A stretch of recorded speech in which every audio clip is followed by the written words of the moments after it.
Passons maintenant aux onglets enregistrés et révision. C'est vrai que c'est écrit enregistrer et révision, mais nous allons commencer d'abord par la révision parce qu'avant d'enregistrer, il faut s'assurer qu'il n'y a pas d'erreur. Voilà. Donc, nous allons passer par l'onglet révision. Ici, dans l'onglet révision, nous avons ces différents outils de vérification, les outils d'accessibilité et ainsi de suite. Au niveau de la vérification, lorsque j'ai fini de rédiger ma présentation, j'ai fini, oui, disons, rédiger ma présentation, il souhaiterait vérifier s'il n'y a pas d'erreur parce qu'il veut présenter devant des professionnels du domaine ou encore il veut présenter ma présentation. Il veut faire ma présentation, il ne veut pas qu'il y ait des erreurs. Je viens simplement ici pour vérifier les fautes d'orthographe, les grammaires, ainsi de suite. Ce volet dictionnaire des synonymes, si j'ai des mots qui sont plus répétés dans ma présentation que je veux par diapositive changer au moins ces mots, je peux venir choisir les synonymes, mais le choix de ces synonymes, parce que bon, on va faire un exemple, vous allez écrire certains mots, quand vous allez choisir les synonymes, vous verrez que ça n'a, en fonction du contexte, ça n'a rien à voir avec ce que vous voulez dire. Donc, ce n'est pas dans tout le cas qu'on doit se fier à ces synonymes-là. Je peux prendre par exemple achat, achat, je sélectionne achat et je vais dans dictionnaire des synonymes. Je cherche les différents synonymes des achats. On m'écrit ici, bon, de façon substantive, on me dit il y a acquisition, complète, conquête, obtention, prise, résultat.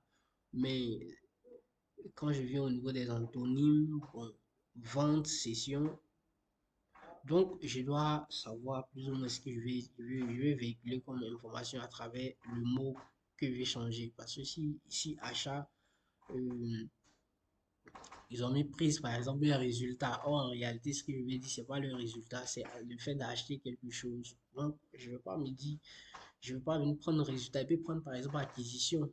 Comme ça, je peux dire, ou bien obtention. Voilà. Donc, il faut savoir ce qu'on veut véhiculer comme information avant de pouvoir venir utiliser cette commande, disons. Maintenant, vérifier l'accessibilité, test des remplacements, vérifier l'accessibilité. Bon, ça, ce volet ne nous intéresse pas trop. Rechercher ici, je vais rechercher des images ou encore avec un mot dans ma présentation, je vais rechercher une image adaptée pour l'insérer dans ma présentation. Je peux venir simplement ici, rechercher cette image. Maintenant, traduire. Si je reçois lors des... Je reçois parce qu'une présentation, d'abord, il faut avoir rédigé le document avant de venir faire le document PowerPoint. Donc, si lors de la rédaction, il y a une partie où encore quelqu'un me transmet un document avec lequel je dois faire une présentation PowerPoint et dans ce document, euh, je dois choisir une partie qui est en une autre langue pour ma présentation. Je peux copier simplement, je colle directement sur mon outil, mon logiciel PowerPoint, vu que c'est dessus que je dois faire ma présentation et je viens simplement dans traduire pour traduire sur cette partie. Je peux choisir la langue, ma préférence linguistique, c'est la langue avec laquelle je vais travailler. Je vais travailler sur mon logiciel. Comme vous le constatez ici, c'est français. Donc, maintenant, commentaire. À chaque diapo, je peux insérer un commentaire. Et le commentaire, c'est pas que lorsque vous allez présenter, ça sera forcément visible. Ça sera pas visible, mais il faut dire que souvent, quand vous finissez votre présentation, surtout si vous représentez une entreprise, quand vous finissez votre présentation, le document final peut être rendu à votre patron. Donc, vous pouvez mettre des différents commentaires pour juste faire comprendre certaines choses. Parce que l'objectif de la présentation, c'est pas de venir dire tout ce qui est écrit dans le document rédigé, mais venir présenter l'essentiel. Mais si vous devez rendre encore les résumés et que certaines parties doivent être bien éclairées, vous pouvez mettre des commentaires. Maintenant, ici, c'est pour supprimer le commentaire. Là, c'est pour défiler commentaire précédent, commentaire suivant. Ok. Là, c'est pour afficher les commentaires. Quand je prends un document, la première des choses à faire, lorsque je reçois un document d'une personne, un document PowerPoint d'une personne, je dois afficher tout ce qui est comme commentaire. Parce que je peux me permettre de modifier certaines parties alors que dans la personne a mis un commentaire à ne pas toucher ou bien à ne pas modifier. Donc la première des choses à faire, c'est de vérifier les commentaires. Et là, ça ne s'affiche pas parce que pour utiliser cette partie, il faut activer le volet suivi. J'ai fait un PowerPoint pour envoyer à quelqu'un et je veux que la personne hum, corrige mon PowerPoint parce qu'il veut faire une présentation, une bonne présentation. Donc, la personne peut corriger mon PowerPoint directement en insérant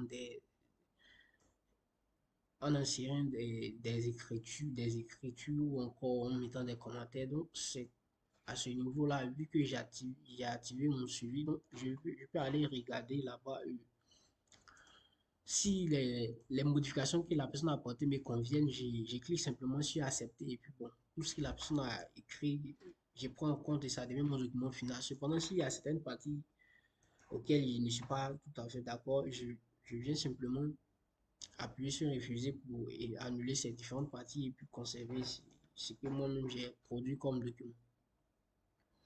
Et là, masquer et entrer et les entrées manuscrites. Bon, souvent, là, quand vous allez ici, si vous voulez, quand vous allez cliquer dessus, ils vont vous envoyer un stylo avec lequel vous allez de façon manuelle, avec la souris de votre clavier, travailler, écrire ce que vous voulez écrire. Donc, voici ce à quoi on doit s'attendre lorsqu'on ouvre l'onglet révision. Donc, ce qu'on le nécessaire à connaître sur l'onglet révision pour faire une bonne présentation. Nous allons maintenant passer à l'onglet enregistrer. Voilà. L'onglet enregistrer, ici, quand vous entendez par là enregistrer, il ne s'agit pas d'enregistrer comme les autres logiciels sur lesquels nous faisons les enregistrements ordinaires. Il enregistre le document en PDF en une autre extension. Non. Ici, on peut enregistrer notre fichier PowerPoint en tant que vidéo. Je peux exporter en tant que vidéo. Donc, je commence par le début ici, enregistrer. Je peux enregistrer ma présentation sans qu'il y ait du bruit. Ça veut dire, je ne veux pas que ce qui est dit sorte dedans, mais l'effet, tout ce qui se passe sur lors de ma présentation, comment je le fais, je peux tout enregistrer. Je peux également faire une capture d'écran de ce que je présente sur ma diapo actuelle. En cliquant simplement là, je fais une capture. Voyez, c'est la capture qu'elle fait. Maintenant, je peux enregistrer, on peut faire un enregistrement d'écran. Un enregistrement d'écran, en le faisant, j'enregistre non seulement la présentation sous format vidéo et tout ce que j'ai dit sort dans cet enregistrement. C'est pareil ici, je peux enregistrer l'audio, je peux faire un enregistrement vidéo, je peux faire un enregistrement audio de tout ce que j'ai dit. Et puis, je peux enregistrer en tant que diaporama. En tant que diaporama, c'est-à-dire lorsqu'on prend mon document, au lieu de passer normalement, quand nous venons dans enregistrement, enregistrer ici, parcourir. Lorsqu'il vient d'enregistrer, l'extension du fichier c'est PPTX. Ça, c'est pour dire c'est un document à extension PowerPoint. C'est un logiciel PowerPoint. C'est uniquement un PowerPoint qui peut ouvrir ça. On ne peut pas ouvrir ça dans un autre logiciel de présentation. Alors que je viens ici, on me demande d'enregistrer sous format diaporama. Ceci, PowerPoint peut ouvrir, mais d'autres logiciels de présentation aussi peuvent ouvrir. Maintenant, je viens d'exporter en tant que vidéo. Je peux exporter tout ce que j'ai fait ici en tant que vidéo. Donc, c'est ce que vous devez connaître. C'est l'essentiel sur l'onglet enregistrer. Je vous attends pour la suite. Et là, nous allons terminer par les deux derniers onglets qui ont été présentés lors du début, disons, lors de l'entame de notre formation. Nous allons maintenant vous présenter l'essentiel sur l'onglet affichage. Vous voyez que dans l'onglet affichage, il y a plusieurs commandes, mais on va présenter que l'essentiel. Parce que savoir synthétiser euh, est encore plus intéressant que prendre en compte tout. Si ça ne nous servira à rien, c'est pas la peine de le présenter. Ici, c'est le mode normal. Voilà, je peux venir au mode plan. Quand je viens au mode plan, j'ai, quand je viens au mode plan ici, j'ai ma diapositive qui est juste à, à droite et à gauche, l'essentiel. Et ce mode me plaît le plus parce que ça me permet tout à l'heure de faire un tri rapide, très rapidement dans mon document, vérifier une information que je veux vérifier. Ici, étant ici, je peux venir directement sur la diapositive 9. Ça me permet de véhiculer de façon très rapide, de naviguer facilement dans mon document, quoi. Trieuse de diapos, bon, pour utiliser ça, c'est la même chose, hein, mais moi je trouve l'autre encore plus intéressant. Pour trier les diapos ici, c'est uniquement les diapos qui vont s'afficher. Vous choisissez, si vous avez par exemple une image que vous avez insérée dans votre diapo, vous voulez rechercher très rapidement, vous avez fini votre présentation, vous posez une question, vous voulez chercher très rapidement, vous venez dans le mode trieuse de diapos, vous venez chercher l'image que vous voulez, et puis bon, au clic, vous faites double clic pour faire apparaître simplement page de notes, page de notes, bon, ici, vous allez faire apparaître les différents, parce que une chose qu'on n'a pas abordé, c'est que vous pouvez faire une présentation PowerPoint que vous devez aller présenter devant tout le monde, mais vous ne maîtrisez pas tous les aspects de votre document. Donc, certains endroits que vous ne maîtrisez pas, vous pouvez simplement écrire ce que vous devez dire, de sorte que lorsque vous serez en train de présenter, vous puissiez lire ce que vous avez écrit sans toutefois faire savoir aux autres que vous ne maîtrisez pas, et que vous êtes en train de lire. Donc, c'est ce côté-là qui est ici. Là. Je viens là en mode page de notes. Je présente ma diapo et j'écris ce que j'ai à écrire. J'ai fini ça, je passe au diapo suivant, j'écris ce que j'ai écrit. Et lors de ma présentation, comme on le verra plus tard en mode diaporama, comment on fait sortir sur ce volet pour ne pas que les gens sachent qu'ils sont en train de lire. Ok, en mode lecture, voilà, c'est un peu comme un mode présentateur. Hein. Voilà, nous sommes en mode diaporama là. Masque de diapositive. Ce volet est très important. Par exemple, je fais une présentation et il y a un aspect qui est important pour celui qui va recevoir le document final, mais que je ne veux pas que les gens, bon, je ne veux pas présenter lors de ma présentation, je viens simplement masquer cette diapositive et puis bon, ça passe. Je fais ma présentation, quand j'arrive là, il saute. Mais en termes de numérotation, pour quelqu'un qui suit bien ma présentation, saura qu'il est sauté une diapositive parce que la numérotation sera faite de façon normale. Si par exemple ici j'ai numéroté et que je vais dire, ici je suis par exemple à ma diapo 8 et que je masque la diapo 9, lorsque j'ai cliqué, j'ai fait le clic suivant, il tombe directement sur diapo 10, disons. Donc quelqu'un qui suit bien ma présentation saura qu'il est sauté une diapo. Mais un professionnel saura que c'est parce que le contenu n'est pas destiné à ce public. Euh, ok. Et ici, masque du document, je peux masquer le document, je peux masquer les pages de notes. La manière que j'ai fait et afficher les pages de notes, je peux masquer les pages de notes. Donc, nous allons passer, on passe à notre mode normal et on continue toujours. Règles, ici, je peux afficher des règles. Il affiche des règles de sorte à mieux, s'il y a des objets à agencer ou encore à insérer dans mon document et que je veux mieux les disposer, je peux activer ma règle de sorte à tenir compte des différentes dimensions, encore mesures pour pouvoir insérer ces objets-là. Je peux également activer le quadrillage me permet également de faire la même chose comme la règle, mais le quadrillage va me donner encore plus de précision parce que là, ici tout est directement affiché sur ma diapositive. Avec l'arrêt, il sera obligé de tout le temps regarder juste en haut ici, parce que quand je défile, il y a un curseur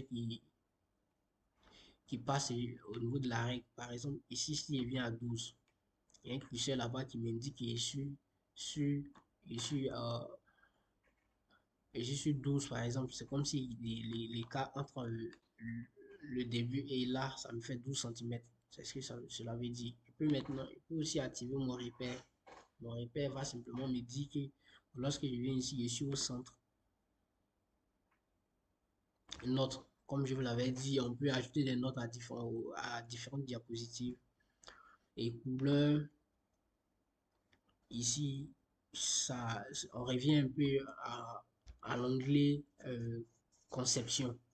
Comme je vais choisir une couleur pour ma diapositive, une couleur d'écriture, une couleur même de la diapositive, disons. Couleur d'écriture, c'est lorsque nous sommes à l'intérieur d'une forme ici. Par exemple, quand je clique sur cette forme et que j'écris test,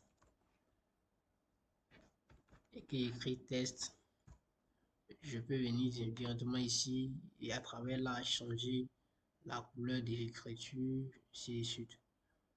Ou encore de là, je peux venir dans accueil pour changer la couleur d'écriture.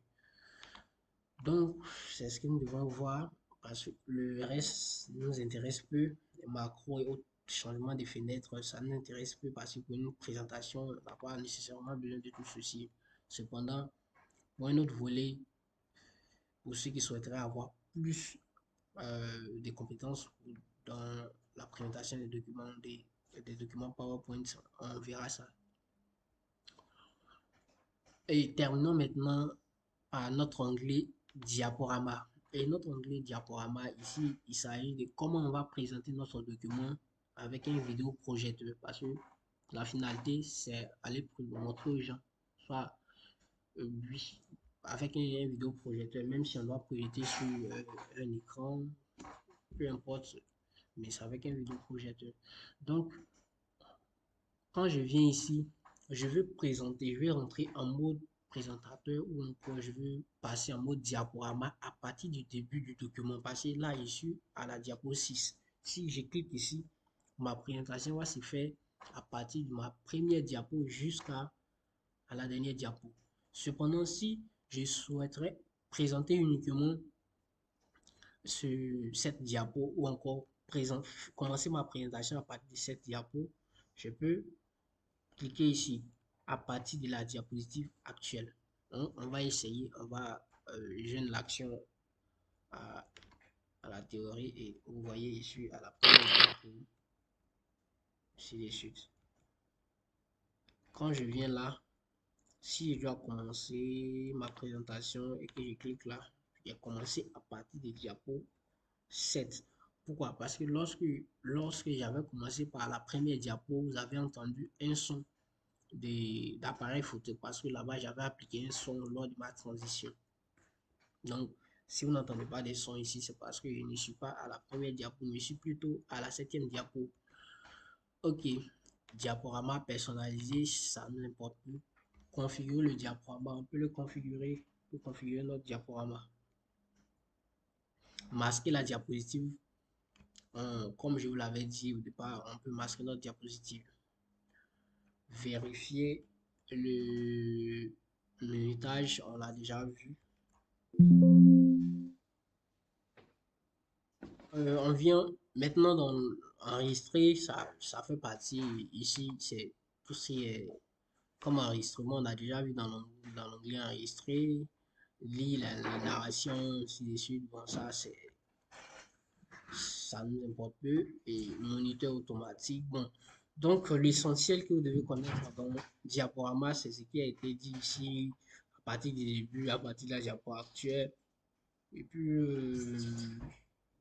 c'est tout quoi. Masquer, c'est tout.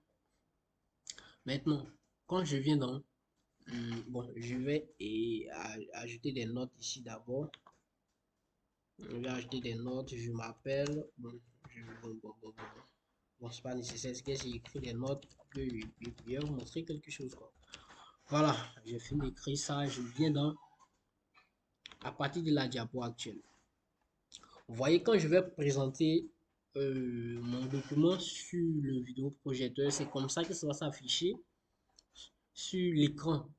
Mais moi, en plus de ce qui est là, je vais voir les notes que j'ai écrites parce que je ne maîtrise pas mon speech. Ce que je dois dire au public là, je ne maîtrise pas. Donc, j'ai écrit ça en bas ici tout à l'heure, vous avez vu, mais je vais faire apparaître de sorte que j'ai pu projeter seulement l'écran, mais chez moi, je puisse lire en même temps projeter. Qu'est-ce que je fais? Je viens ici dans mon mode présentateur, je clique simplement là. Vous voyez que ce que j'ai écrit est ici. Et puis, ce que je dois présenter est ici. Et ce qui est encore plus intéressant, quand je suis ici, je suis là, la diapo suivante est ici. Ça veut dire que je m'apprête, lorsque je serai en fin d'explication de cette diapo, je saurai quoi dire parce que je sais quelle diapo vient par la suite. Je peux agrandir ou bien je peux, je peux faire ceci. Si ce que j'ai écrit est trop petit, beaucoup trop que je veux avoir, je veux que ça sorte bien, je viens là. Parce que c'est pas l'apparence, c'est pas ce qui est, comment dire, la manière, la présentation est faite sur mon ordinateur ici que les autres vont voir sur l'écran, hein.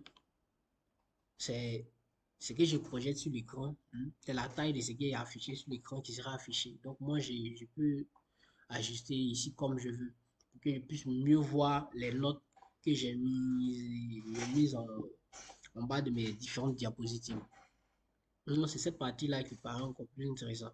Cependant, vous pouvez utiliser lors de votre présentation comment on appelle ça, des lasers, hein. Vous pouvez utiliser, afficher les tâches, bon.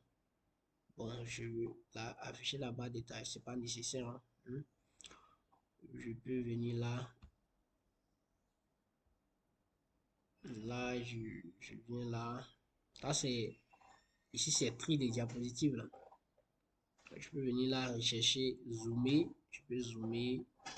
Si par exemple j'ai une partie que je veux mieux zoomer, je clique simplement ça et bien il zoome bien cette partie là sur mon écran là-bas et ça passe. Je peux quitter le mode présentateur. Euh, je peux quitter ce mode présentateur. Fin du diaporama, bas des tâches, tonton. Bon, c'est tout, hein, c'est tout. Maintenant, je peux présenter également ici à part, le même outil qui est ici. Le voici ici. Là, si je clique, il présente à partir de la diapositive sur laquelle je suis. Je viens dans option de pointeur, je peux avoir un effet laser. Si j'ai quelque chose à expliquer, à montrer aux gens, je peux venir là, leur montrer quoi. C'est simple. Voilà. Donc, nous sommes à la fin de ce module et merci d'être attentif. Merci d'avoir suivi toute cette présentation depuis le début jusqu'à cet instant. Je vous attends pour la suite. Surtout, nous avons encore d'autres modules à explorer. Donc, restez connectés.